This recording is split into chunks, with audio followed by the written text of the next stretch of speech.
मान लीजिए आप और आपके कुछ दोस्त अपने अपने घर पर यह बोलकर निकलते हैं कि आप कुछ ही दिन में वापस लौट आएंगे, और आप चले जाते हैं अपने घर पर बिना बताए किसी ऐसी ट्रिप पर जिसके बारे में आपके घर वालों को कुछ भी नहीं पता। आपके जाने के बाद ना तो आपकी कोई खोज खबर और ना तो आप दोनों में से कोई भी वापस लौट कर नहीं आता। आज की कहानी भी ऐसे ही तीन दोस्तों की आप बीती पर आधारित है। Welcome to the creepy Tushar YouTube channel. Subscribe कर दीजिए चैनल को। वीडियो पसंद आए तो लाइक ज़रूर करके जाना। सीधा चलते हैं कहानी की तरफ। दिल्ली में रहने वाले तीन दोस्त हिमांशु, विकास और अभिनव एक दिन ऐसे ही बैठे होते हैं और इनका एक प्लान बनता है किसी ट्रिप पर जाने का, जस्ट फॉर फन। अब हर तीन दोस्तों के ग्रुप में एक ना एक इंसान ऐसा ज़रूर होता है जिसके अंदर चुल मची होती है, जो बोलता है कि नहीं यार, आम ट्रिप तो हम हमेशा करते रहते हैं, इस ट्रिप में कुछ अलग करते हैं। ऐसा ही दोस्त इस ग्रुप में था अभिनव। और अभिनव जैसे ही ट्रिप की बात छिड़ती है तो ट्रिप पहले तो डिसाइड होती है मनाली की। मनाली डेस्टिनेशन डिसाइड होता है, पर अभिनव बीच में ही उठकर बोल पड़ता है हिमांशु से, यार किसी ऐसी जगह चलते हैं ना जहाँ पहाड़ हो, ठंड का मौसम हो, साथ में बरसात भी हो रही हो और थोड़ा डरावना सा माहौल भी हो, तब जाके मजा आएगा ना यार। अभिनव की ये बात सुनने के बाद ये लोग सीधा खोलते हैं गूगल और वहां पर सर्च करते हैं कोई ऐसा अबेंडेंड प्लेस, ऐसा छोड़ा हुआ, ऐसी कोई छोड़ी हुई जगह जहां पर कोई आता जाता नहीं है। ऐसी जगह जो पहाड़ों के बीचों बीच हो, जहां का मौसम ठंड भरा हो, जहां का मौसम बारिश का हो, और वहां के बारे में कुछ ना कुछ पैरानॉर्मल अफवाहें जरूर फैल रखी हो। इन लोगों को मनाली के पास ही एक टनल के बारे में पता चलता है, एक अबेंडन टनल, जिस टनल का अब कुछ भी यूज नहीं हो रहा था। गूगल पर इस टनल के बारे में ये लिखा था कि ये मनाली के बहुत ही पास है और इजीली यहाँ तक पहुँचा जा सकता है बाय रोड। इस टनल का इस्तेमाल अब लोग नहीं किया करते थे। कहा जाता था कि इस टनल में अगर कोई एक गाड़ी एक तरफ से जाती थी तो दूसरी तरफ से निकलती नहीं थी, क्योंकि गाड़ी वालों को जब वो इस टनल में घुस जाते थे तो पता चलता था कि ये टनल तो आगे से बंद है, इसलिए उनको वापस लौटकर पीछे आके दूसरा रास्ता लेना पड़ता था। और इस टनल के बारे में काफ़ी ज़्यादा पैरानॉर्मल अफवाहें भी बहुत ज़्यादा फैली हुई थी गूगल पे। हिमांशु को इस जगह के बारे में पढ़ के बहुत अंदर से एक्साइटमेंट हो जाती है कि यार अब तो यहीं जाना है, और हिमांशु एक्साइटमेंट से अभिनव से बोलता है, ले भाई, मिल गई तेरी मनपसंद की जगह, अब फटाफट बैग वैग पैक करो और सीधा चलते हैं इस जगह पे, कल की ही बस पकड़ के, और देखते हैं बेंचो ऐसा यहाँ पे है क्या। अभिनव और हिमांशु की ये बातें चल ही रही होती है इस अबेंडन टनल में जाकर एक विजिट करने की, उस पैरानॉर्मल एक्सपीरियंस को जी के आने की, कि तभी विकास बीच में बोल पड़ता है, भाई मैं नहीं जाऊंगा भाई, मैं नहीं जाऊंगा भाई, मेरे को अपनी जिंदगी बहुत प्यारी है भाई, मेरे पीछे कोई चुड़ैल बुड़ैल पड़ेगी तो। चल इसी बहाने तेरे पीछे कोई लड़की तो पड़ेगी। अभिनव और हिमांशु विकास को जैसे तैसे करके मना लेते हैं इन लोगों के साथ जाने के लिए। अब प्लान ये था कि ये लोग रात की एक बस पकड़ेंगे, दिल्ली से मनाली पहुंचेंगे, वहां पर किसी होटल में चेक इन करेंगे, और शाम जब सूरज ढलने वाला होगा उसी वक्त ये लोग एक टैक्सी पकड़कर उस टनल तक पहुंचेंगे और पूरी रात वहां पर बिताएंगे। ये तीनों रात के 11 बजे दिल्ली से मनाली जाने वाली बस में बैठ जाते हैं, रात के 11 बजे, जो कि इनको सुबह मनाली पहुंचा देने वाली थी करीब करीब 8 बजे। अब बस में बैठे बैठे रात के करीब 2 बज चुके थे। अभिनव और हिमांशु बेफिक्र होकर सो गए थे, क्योंकि उनको ऐसे किसी पैरानॉर्मल जगह का कोई एक्सपीरियंस नहीं था और वो लोग अक्सर ऐसी चीज़ों से डरा नहीं करते थे। लेकिन विकास दूसरी तरफ बहुत ज़्यादा डरा हुआ था, इतना ज़्यादा डरा हुआ था कि रात की नींद तक उसकी उड़ चुकी थी। वो बस में बैठा बैठा बेचैन हो रहा था, तो उसने सोचा कि क्यों ना मैं गूगल पे जाकर उस टनल के बारे में थोड़ा सा और डिटेल गैदर कर लूँ, थोड़ी सी और डिटेल देख लूँ, देखूँ कि उस टनल में एक्चुअली में है क्या, इनकेस अगर हम लोग कल को किसी प्रॉब्लम में फंस जाते हैं तो वहाँ से निकलने का कुछ ना कुछ सॉल्यूशन तो मेरे पास ज़रूर होगा। गूगल पर एक आर्टिकल मिलता है विकास को, जिसमें साफ साफ लिखा था कि ये जो टनल है, ये जब बनना शुरू हुआ था, ये ब्रिटिश राज के समय में बनना चालू हुआ था। इसमें काम कर रहे कुछ लोग, उनको एक दिन पत्थर गिरने की कुछ आवाज़ आती है जब वे आधा टनल ऑलरेडी खोद चुके होते हैं। वो लोग इसके ऊपर ज़्यादा ध्यान नहीं देते।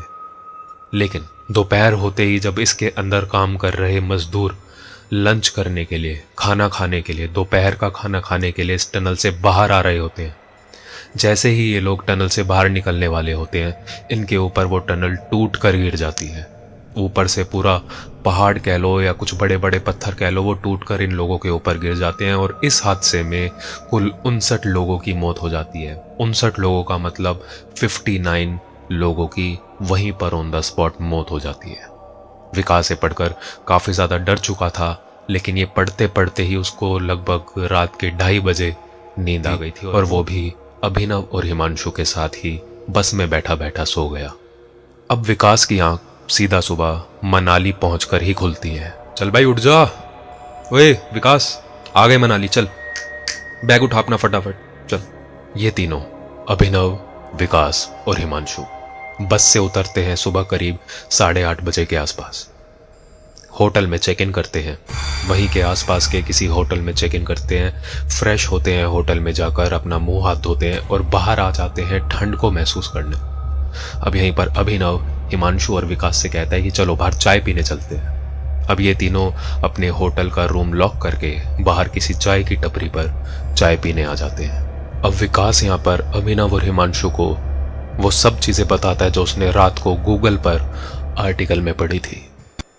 भाई मैंने रात को गूगल पे पढ़ा था, वहां पे करीब 59 लोगों की मौत हुई थी। भाई मेरे हिसाब से हमें वहां पे नहीं जाना चाहिए भाई, वैसे इतनी ज्यादा ठंड है और ऐसी ठंड में तुम लोग मेरे को भाई वापस चलते हैं भाई, प्लीज प्लीज वापस चलते हैं भाई, मेरी बात मानो यार, मेरे को नहीं जाना भाई, मेरे को बहुत डर लग रहा है। अभिनव ये सुनने के बाद बहुत ज्यादा गुस्सा हो जाता है और विकास को कहता है एक काम कर, तू जा और घर पे जाके चूड़ियां पहन के बैठ, बहनचो कुछ नहीं है तेरे बस की। अबे हिमांशु किसको लिया यार ये साथ में, साला सारा मजा खराब कर देगा बहनचो चूतिया। विकास काफी सीधा साधा लड़का था, उसने अभिनव को पलटकर कोई जवाब नहीं दिया। अब ये लोग एक ऑकवर्ड साइलेंस के बाद उस चाय की टपरी से उठते हैं, वापस अपने होटल जाते हैं, कुछ देर के लिए सोते हैं और शाम ढलने तक का इंतजार करते हैं। अब शाम के करीब 6 बजे के आसपास अभिनव, हिमांशु और विकास की आंख खुलती है। शाम को हिमांशु, अभिनव और विकास तीनों अपने होटल से बाहर आते हैं और हिमांशु एक टैक्सी ड्राइवर के पास जाकर उसको बोलता है भैया वो टनल तक जाना है, चलोगे क्या? अरे नहीं भाई साहब, वहां जाके मरना है क्या मुझे? सुन चुपचाप चल, पैसे थोड़े फालतू ले लियो, हमारा टनल तक पहुंचना बहुत जरूरी है। 1000 रुपए भी दोगे तब भी नहीं जाऊंगा। अभिनव टैक्सी ड्राइवर का कॉलर पकड़ लेता है और गुस्से से कहता है सुन बे चूतिए, 2000 रुपए ले, उससे 1 रुपया ज्यादा नहीं दूंगा, चल अब चुपचाप। टैक्सी ड्राइवर भी अभिनव की गुंडागर्दी देखकर कुछ नहीं बोला और उसको इनकी इस जिद को मानना पड़ा। टैक्सी ड्राइवर ने इन तीनों को अपनी गाड़ी में बिठाया और राजी हो गया इनको टनल तक छोड़ने के लिए। टैक्सी में बैठते ही टैक्सी ड्राइवर ने इन तीनों को चेतावनी दी, देखो सर, मैं आपको 500 मीटर दूर उतार दूंगा, मेरे बीवी बच्चे हैं साहब, समझो थोड़ा। हाँ ठीक है, और सॉरी मैंने कॉलर पकड़ा तेरा। देखिए सर, रात के 9 बजे से पहले पहले कोशिश कीजिएगा कि आप लोग वहां से वापस आ जाएं, नहीं तो अल्लाह मालिक। ये सब सुन के विकास कहता है भैया 9 बजे के बाद कोई दिक्कत है क्या?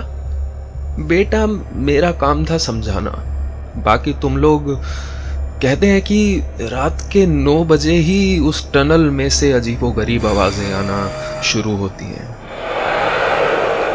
हिमांशु और अभिनव ये सुनकर बहुत ज्यादा एक्साइटेड हो जाते हैं कि तभी अभिनव बोल पड़ता है अब तो बहनचोद कुछ भी हो जाए, मैं रात के 9 बजे के बाद ही जाऊंगा यहां से, उससे पहले मैं यहां से जाने नहीं वाला।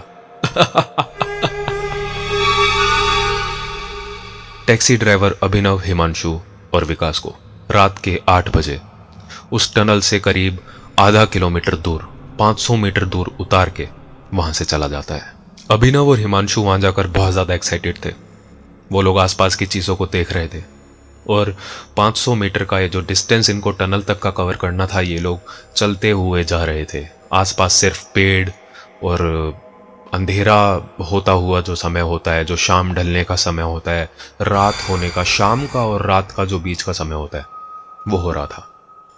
अब यहाँ पर अभिनव और हिमांशु तो बहुत ज़्यादा एक्साइटेड थे, लेकिन विकास को इस जगह पर पता नहीं क्यों किसी अजीब तरीके की नेगेटिव वाइब फील हो रही थी। अब 10 मिनट तक चलने के बाद ये लोग आखिरकार टनल तक पहुंच ही जाते हैं। टनल तक पहुंचते पहुंचते रात का काफ़ी अंधेरा हो चुका था। अभी उस जगह पर रात का घना अंधेरा, कुछ कीड़े मकोड़ों की आवाज़ और उस घने सन्नाटे के सिवा कुछ भी नहीं था।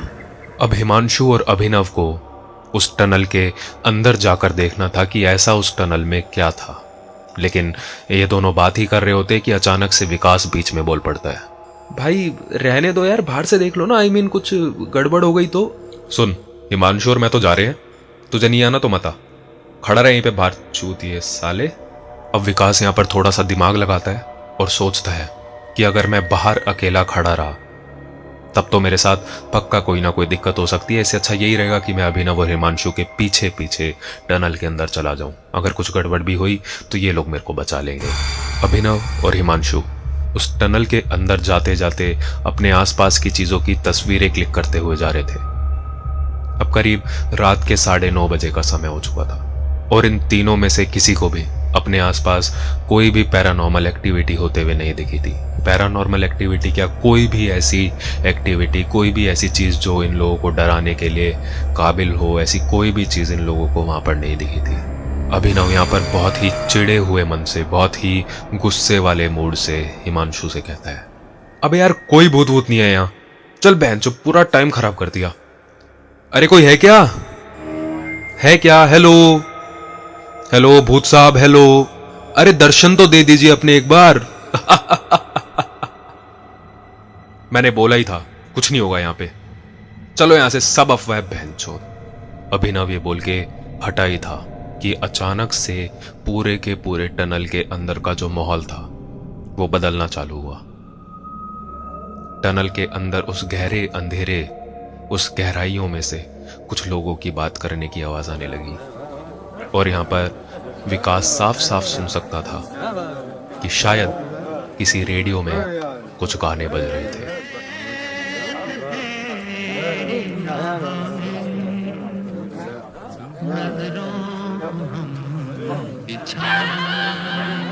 विकास अपने आसपास ये सब चीजें होते हुए देख के बहुत ज्यादा डर गया था और वो अब अपना गुस्सा, अपना डर शांत नहीं रख पाया और अभिनव पर चिल्ला पड़ा, मैंने बोला था मत आओ यहाँ पे, लेकिन तुमने मेरी बात नहीं मानी। अब हमसे मिले बिना ही चले जाओगे क्या?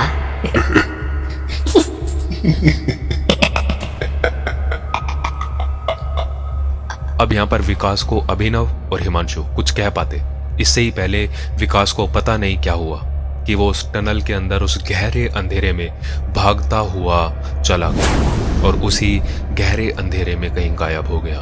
अभिनव जो अभी तक बहुत बड़ा 30 मार खां बन रहा था, अब वो हिमांशु से डर के कहता है, क्योंकि यहाँ पे अभिनव को पता चल गया था कि विकास के साथ कुछ तो गड़बड़ हुई है। भाई वापस चलते हैं यार, प्लीज भाई वापस चलते हैं भाई, मेरे को डर लग रहा है भाई, वापस चलते हैं प्लीज। हिमांशु अभिनव की बात सुनकर उस पर गुस्से से चिल्लाता है, और विकास का क्या जवाब देगा उसके माँ बाप को? चुपचाप अंदर चल, ढूंढ कर लाते हैं उसको और साथ में चलेंगे सब। अभिनव हिमांशु की बात मान जाता है और हिमांशु का हाथ पकड़कर टनल के अंदर विकास को ढूंढने के लिए जाने के लिए राजी हो जाता है कि अचानक अभिनव के कान में एक आवाज पड़ती है,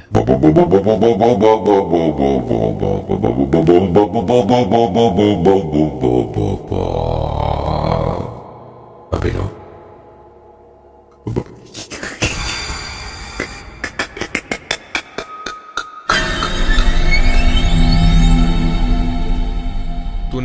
तूने सुना तूने? क्या कुछ भी तो नहीं है? ये लोग धीरे धीरे टनल के अंदर चिल्लाते हुए जाते हैं, विकास भाई देख, मजाक मत कर, सॉरी मैं चिल्लाया तेरे पे, अब नहीं चिल्लाऊंगा भाई, मजाक मत कर प्लीज यार, वापस आ जा, चलते हैं भाई। अचानक टनल में चलते चलते इन लोगों को वो जो टनल में कुछ लोगों की बात करने की आवाज आ रही थी और रेडियो पर गाने चलने की आवाज आ रही थी, वो अब और भी ज्यादा करीब से आने लगती है। गए वो दिन कहते थे तेरी राह में नजरों को हम अब धीरे धीरे उस टनल का अंधेरा हटने लगता है। जैसे ही अभिनव और हिमांशु आगे बढ़ते जाते हैं टनल में, अंधेरा कम होता जाता है और रोशनी बढ़ती जाती है। रोशनी ऐसी जैसे आमतौर पर कोई मजदूर किसी टनल को बनाते हुए उसमें पीले रंग की रोशनी, पीले रंग के बल्ब्स लगाते हैं, इस तरीके की वहां पर रोशनी थी। जैसे ही वहां पर अंधेरे को चीर कर रोशनी आती है तो वहां पर जो नज़ारा अभिनव और हिमांशु देखते हैं, उसको देखकर अभिनव के रोंगटे खड़े हो जाते हैं। वहां काफी सारे मजदूर थे जो कि टनल को और ज्यादा आगे तक खोदने की कोशिश कर रहे थे कि अचानक हिमांशु को यहाँ पर याद आता है कि उसने रात को गूगल आर्टिकल पर क्या पढ़ा था। वो अभिनव को बताता है।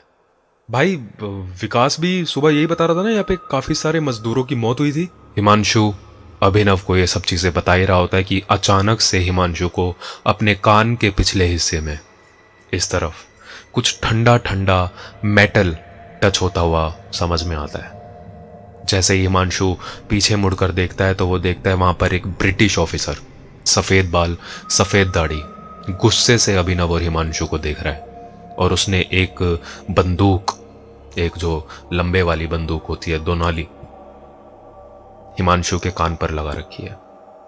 और वो उसी गुस्से के साथ हिमांशु को और अभिनव को चिल्लाकर कहता है, ए यू ब्लडी इंडियंस, तुम काम क्यों नहीं कर रहा है? उधर से अपने औजार उठाओ और खुदाई चालू करो।